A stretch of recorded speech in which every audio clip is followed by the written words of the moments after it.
You're not so alone. You're listening to the Continuous Underground.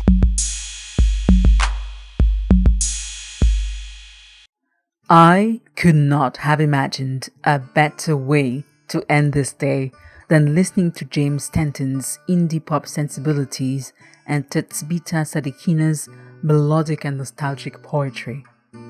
If you can't get enough of those two wonderful artists and their work, you can follow James' SoundCloud account, and the nickname is Soup or Salad. Soup or Salad. Very healthy choices. As for Tetsbita, you can find her on Instagram at Catsbita. So that's C for Charlie, A for Alpha, T for Tango, S for Sierra, B for Bravo, I for India, T for Tango, and A for Alpha. Tetsbita might not have yawned until dawn, but I can feel the call of sleep rippling through my body and soul, an invitation to dreamland, a place where I can see myself flying with my loved ones over canyons and rivers. Well, speaking of dreams, the whole day must have felt like one as you wandered through our neighborhoods. Nighttime, however, is the time for confidences, I think. So let me share with you something that happened to me today. As you know, there was a dinosaur egg hunt in the negative space forest today. I do have a strict personal policy of not going into a forest at night, so I went during the day, before my shift, thinking that I would be safe.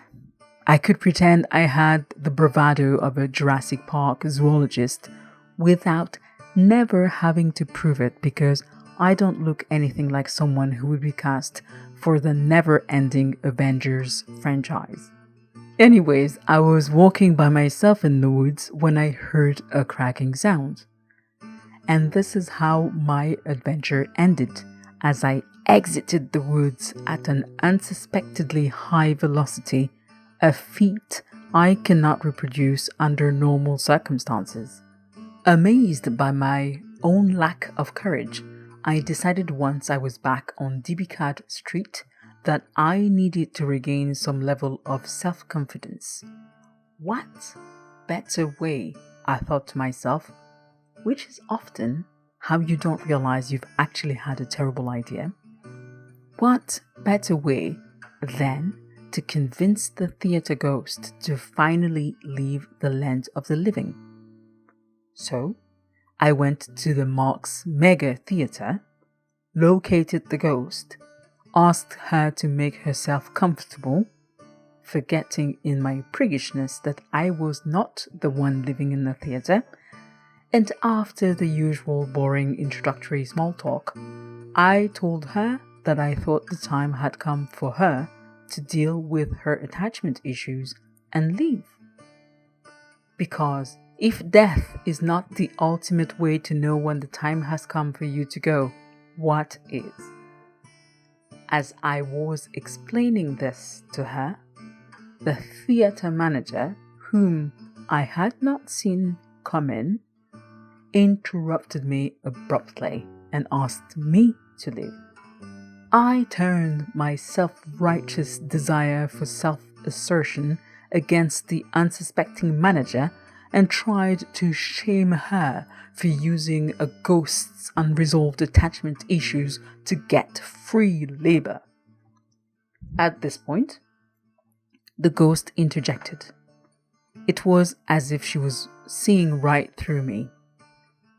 She said that it was, of course, possible that she had attachment issues, but that she thought that the question that would probably benefit me the most would be to ask myself, why did I feel entitled to go tell someone else how to live their lives?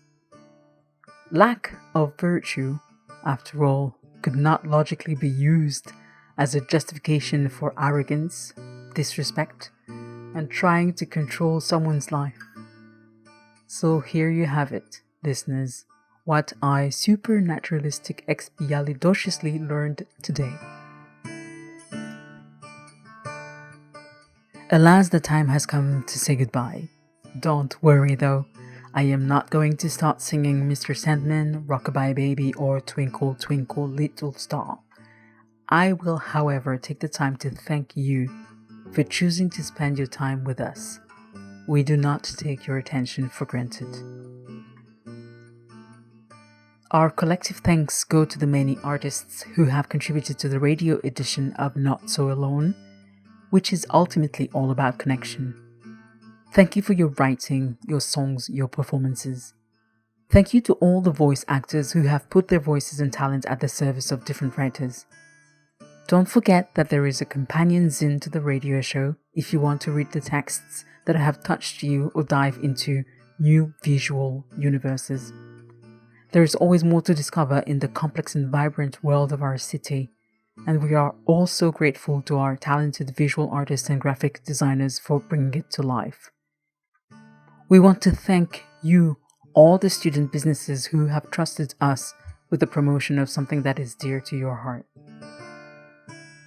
Finally, a big thank you to the team at The Continuist who has made the entire show possible and was involved in either coming up with the concepts, setting up meetings, writing scripts, or DJing. Rebecca, Eunice, Maya, Agasha, Tanvi, Janae, Catherine, Cassandra, and so many, many more people. Their names can all be found credited in the zine. Good night, farewell, auf Wiedersehen, adieu, buenas noches, o yasminasai. You've been listening to The Night Owl with your host Awa on the Continuist Underground radio station.